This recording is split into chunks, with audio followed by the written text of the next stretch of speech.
பிரியங்களுக்கும் மதிப்பிற்கும் உரிய நல்ல யோகம் இணையதள அன்பர்களுக்கு உங்கள் அன்பு ஜோதிடர் வேதா கோபாலனின் பணிவான வணக்கங்கள்.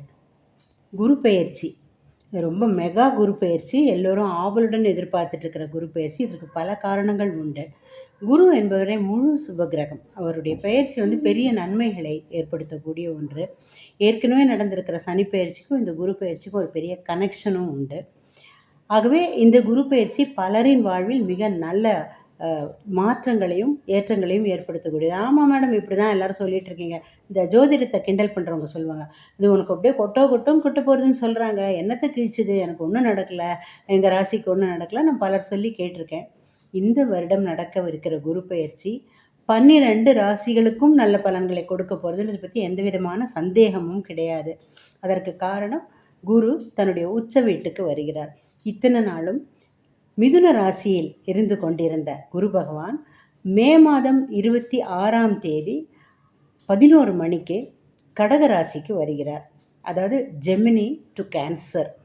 கடகராசி அப்படிங்கிறது குரு பகவானின் உச்ச வீடு. அவருடைய பெஸ்ட் ரிசல்ட்டை கொடுக்கக்கூடிய, அவருடைய மிகச்சிறந்த, அவருடைய ஃபுல் பவர் இருக்கக்கூடிய ஒரு வீடு கடகராசி. காரணம், அதில் அவர் எக்ஸால்ட்டடாக இருப்பார். அவருடைய முழு வீச்சில் நன்மைகளை கொடுக்க போகிறார்.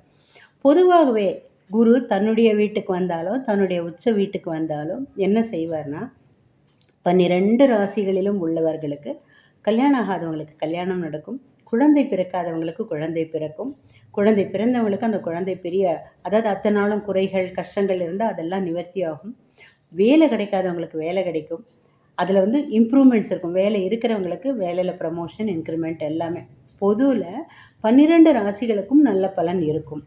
ப்ளஸ் இந்த வாட்டி குரு பெயர்ச்சி சனியை பார்க்கவிருக்கிறார். சனி ஏற்கனவே சனி பெயர்ச்சி ஆயிருந்துச்சு இல்லை, அந்த சனியை பார்க்கறதுனால சனியுடைய எஃபெக்ட் கொஞ்சம் மெல்லோ டவுன் ஆகும். அவருடைய அன்பு நமக்கு இன்னும் கொஞ்சம் அதிகமாக கிடைக்கும். சனி பகவானுடைய சாஃப்ட்னஸ் அதிகமாகி நமக்கு நன்மைகள் கிடைக்க உள்ளன. இந்த குரு பெயர்ச்சி பொதுவாகவே எல்லா ராசிக்கும் நல்லா தான் இருக்கும். அப்படின்னாலும் சில வெர்ஷன்ஸ் பிரகாரம் ஜூன் 2ஆம் தேதி பெயர்ச்சின்றாங்க. பரவாயில்ல, மே 26 எப்படியானாலும் கொஞ்சம் முன்னாலேருந்தே இப்போலேருந்தே நமக்கு எஃபெக்ட் கிடைக்க ஆரம்பித்தாச்சு. இந்த குரு இதே கடகராசியில் கொஞ்சம் லாங் ஸ்டே பண்ணவிருக்கிறார். ஒரு வருஷம்தான் எப்போவுமே குரு ஒரு ராசியில் இருப்பார். இந்த வருஷம் நமக்கு அதிர்ஷ்டம் ஜூன் மாத எண்டு வரைக்கும், 2027ஆம் வருடம் ஜூன் மாத கடைசி வரைக்கும் இந்த கடகராசியில் இருந்து நம்ம எல்லோருக்கும் நன்மைகளை செய்துட்டு தான் அவர் கிளம்ப போகிறாரு. இந்த கடகம், இந்த கடகத்தில் வந்திருக்கும் குரு பகவான் நம்ம எல்லா ராசிக்கும் நன்மை தரும் எல்லாம் சொன்னேன். ஆனால் சில ராசிகளுக்கு எக்ஸ்ட்ராடினரியாக நன்மையை தரப்போகுது. கன்னிராசிக்கு 11ஆம் வீட்டுக்கு குரு வருகிறார். அதனால் ரொம்ப பெரிய நன்மைகளை எதிர்பார்க்கலாம். அதனால் லாபஸ்தானம் 11ங்கிறது.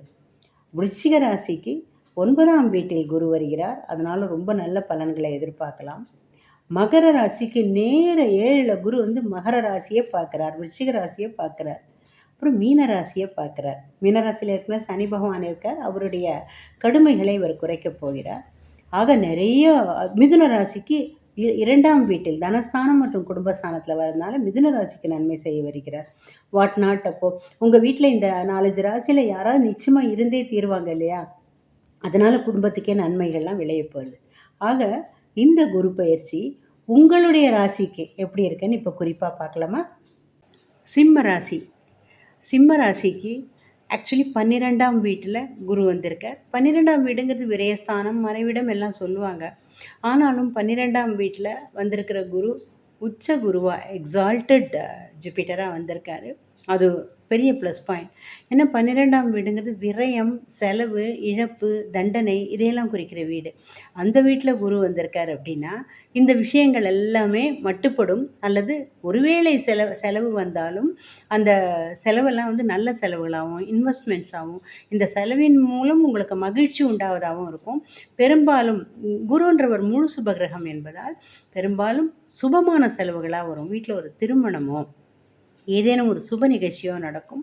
அல்லது நீங்கள் இன்வெஸ்ட் பண்ணி அல்லது வீடு வாங்கிறதுக்கோ பெரிய நன்மைக்காகத்தான் அந்த காசு செலவழிப்பீங்க. வீணாக விரயமாகிறதோ, தொலைஞ்சு போகிறதோ, ஆஸ்பத்திரிக்கு செலவழிக்கிறதோ, மன வருத்தத்தோட ஸ்பெண்ட் பண்ணுறதோ தொலைக்கிறதோ எதுவும் கிடையாது. அதனால இந்த விரயத்தில் வர குரு வந்து பெரிய ஒரு மகிழ்ச்சிகரமான குரு தான். இந்த குரு உங்களுடைய 4ஆம் வீட்டை பார்க்குறார்.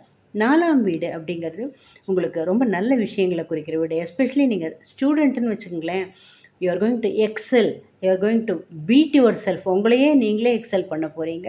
நீங்களே உங்களை விட நீங்களே நல்லா பெர்ஃபார்ம் பண்ண போகிறீங்க சுற்றி இருப்பவர்களை விட. எஸ்பெஷலி வகுப்பில் முதலாவதாவோ ஒரு கோல்டு மெடல் வாங்குறதாவோ மேடை ஏறி கைத்தட்டல் வாங்குறதாவோ இருக்கலாம். ரொம்ப அடுத்த கிளாஸ்க்கு நீங்கள் ஸ்கூல் ஸ்டூடெண்ட்னாலும் சரி, ஸ்கூல்லேருந்து காலேஜ் போகிறவங்களாலும் சரி, டிகிரி முடிக்கிறவங்களோ, பிஜி பண்ணுறவங்களோ, பிஹெச்டி பண்ணுறவங்களோ, எவர் யாராக இருந்தாலும் அடுத்த லெவலில் ரொம்ப ரொம்ப அனாயாசமாக கடந்து போக போகிறீங்க. குறிப்பாக உங்களுடைய ஆசிரியர்களுக்கு உங்களை ரொம்பவுமே பிடிக்கும். குரு இல்லையா? அதனால் ஆசிரியர்களுக்கு டீச்சர்ஸ் பெட்டாக இருப்பீங்க, ப்ரொஃபஸர்ஸ் பெட்டாக இருப்பீங்க நீங்கள். உங்களுடைய 4ஆம் வீடுங்கிறது தாயாரை குறிக்கும் வீடு அப்படிங்கிறதுனால உங்களுடைய அம்மா உங்களுக்கு வந்து ரொம்ப நிறைய மகிழ்ச்சிகரமான ஒரு அன்பளிப்புலாம் தருவாங்க. அம்மா என்றைக்குமே அன்பளிப்பு தருவாங்க தானே. தவிரவும் அம்மாவுக்கு பெரிய நன்மைகள்லாம் வரும். அவங்களுக்கு ஒரு ப்ரமோஷனோ இன்க்ரிமெண்ட்டோ ஏதாவது வரும். அம்மா மூலமாக உங்களுக்கு, உங்கள் மூலமாக அம்மாவுக்கு நீங்கள் அம்மாவை பெருமிதப்படுத்துவீங்க. தாயாருக்கு நீங்கள் வந்து ஒரு you are going to make her a proud mother. 4ஆம் வீடுங்கிறது வாகனத்தையும் குறிக்கும். உங்களுக்கு புது வாகனங்கள் கிடைக்கக்கூடும், அல்லது ஏற்கனவே இருக்கிற வாகனங்கள்லாம் பெரிய நன்மையும் லாபமும் தரக்கூடும். இவ்வளோ நாளாக செலவு கொடுத்துட்டு இருந்த வாகனங்கள் செலவில்லாமல் ஓட ஆரம்பிக்கும் இனிமேலேருந்து. அப்புறம் வந்து தாயார், கல்வி, வாகனம் இது எல்லாத்துக்குமே உரியது இந்த 4ஆம் வீடு. அதனால் இந்த 4ஆம் வீட்டுக்கான குரு பார்வை இத்தனை விஷயங்களை நல்லதை செய்ய போகுது.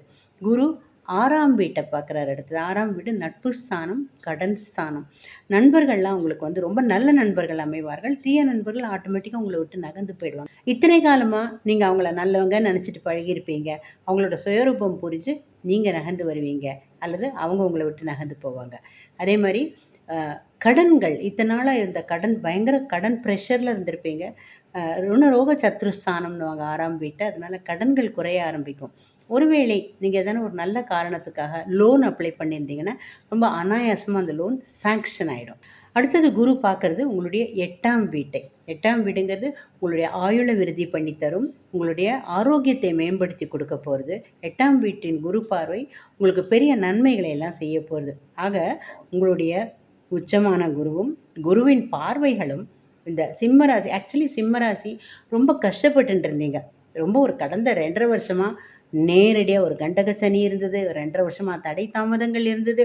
இப்போவும் கூட ராகுவும் கேத்துவும் உங்களுடைய 7லும் உங்களுடைய ராசியின் மேலுமா அமர்ந்து உங்களை கொஞ்சம் முன்னேற்ற தடைகள் பண்ணி, என்னடா இது அப்படின்னு ஒரு இன்னும் கேட்டால் கொஞ்சம் விரக்தி மனப்பான்மை கூட கொடுத்துருக்கும்.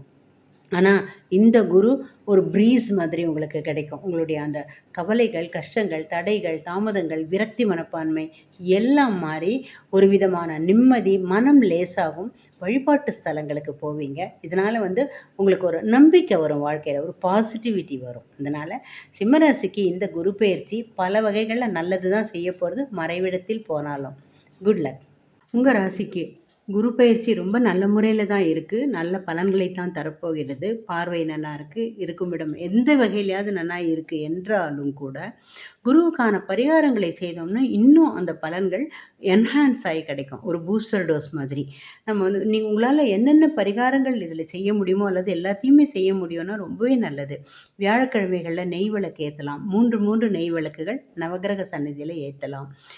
அந்த 3 வாரம் 3 சுமங்கலிகளுக்கு வெத்தலைப்பாக்கு, மஞ்சள் பூ, மஞ்சள் பழம், ஒரு 30 ரூபாய் தட்சிணை வச்சு கொடுக்கலாம். மஞ்சள் பொருட்கள் தட்சிணையாக வச்சு கொடுக்கலாம். அந்த காலத்தில் தங்கம் வச்சு கொடுப்பாங்க. இப்போ உங்களுக்கு கட்டுப்படியாகும்னா அதையும் தான் செய்யலாம். ப்ளஸ் குரு ஸ்தானத்தில் உள்ளவங்க இருப்பாங்க இல்லையா, டீச்சர்ஸ், ப்ரொஃபஸர்ஸ், அப்படிப்பட்டவங்களுக்கு வியாழக்கிழமைகளில் மரியாதைகள் செய்யலாம். உங்கள் குழந்தைகள் படிக்கிற பள்ளியில் இருக்கிற டீச்சர்ஸ்க்கு உங்களுக்கு மனசுக்கு தோணினவங்களுக்கு ஏதேனும் வகையில் கிஃப்ட்டு கொடுக்க முடியும்னா அவங்களுக்கு தகுந்த மாதிரி நீங்கள் கொடுக்க தோணினால் செய்யலாம். அடுத்தது வந்து தக்ஷணாமூர்த்தி, குருவாயூரப்பன், மகா பெரிவா, ராகவேந்திர சுவாமி, சாய்பாபா, இவங்க எல்லாருமே, ஜிஆர் சுவாமி, உங்களுடைய ஆச்சாரியன், நீங்கள் குருஜின்னு கூப்பிடக்கூடியவா யாராக இருந்தாலும் அவர்கள் குருஸ்தானம் தான், குரு பகவானுக்கான பிரதிநிதிகள் தான். அதனால் அவர்கள் எல்லாம் வணங்கி நீங்கள் இப்போ நான் சொன்ன இந்த கடவுளர்களுக்கு அந்த கோவில்களுக்கு போய் நெய் விளக்கு ஏற்றலாம். மஞ்சள் நிற பிரசாதம் கொடுக்கலாம். பாபா கோயிலில் 30 லட்டு கொடுக்கலாம் வியாழக்கிழமைகளில். எந்த எந்த வியாழக்கிழமை முடியுமோ கொடுக்கலாம். அந்த லட்டு வந்து மஞ்சள் நிறமாக இருக்க மாதிரி பார்த்து கொடுங்க. சிலது வந்து கேசரி பவுடர் போட்டு ரெட் கலராக பண்ணியிருப்பாங்க. முடியுமான ஆலங்குடி போயிட்டு வரலாம், குருவாயூருக்கே போயிட்டு வரலாம். ஸோ இது மாதிரியான அப்புறம் வந்து குரு பகவான் சன்னதியில் வியாழக்கிழமைகளில் எந்தெந்த வியாழக்கிழமை முடியுமோ அந்தந்த வியாழக்கிழமைகளில் கருப்பு கொண்டக்கடலை, சில பேர் வந்து மஞ்சள் அந்த சன்னா இருக்கு இல்லையா, கபூலி சன்னா அது கொடுப்பாங்க.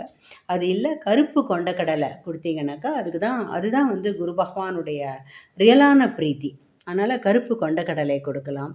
அப்புறம் குரு பகவானுடைய ஸ்லோகங்கள் வெறும் குரு பிரம்மா குரு விஷ்ணு குரு தேவோ மகேஸ்வரக குரு சாட்சாத் பரபிரம்ம தஸ்மை ஸ்ரீ குருவே நமக இப்படி சொன்னாலுமே நமக்கு பெரும் பலன் கிடைக்கும். உங்களுக்கு குரு சம்மந்தப்பட்ட அஷ்டோத்திரங்கள் தெரியும்னாலோ குரு கீதா மாதிரியான ஸ்லோகங்கள் தெரியும்னாலோ you are welcome to do it. அப்புறம் வந்து குரு ஸ்தலங்கள் இருக்கும் இல்லையா, ஆலங்குடி போகலாம். 21 நெய்விளக்கு ஏற்றி 12 பிரதட்சணங்கள் செய்யலாம். ஷிரடி போயிட்டு வரலாம்.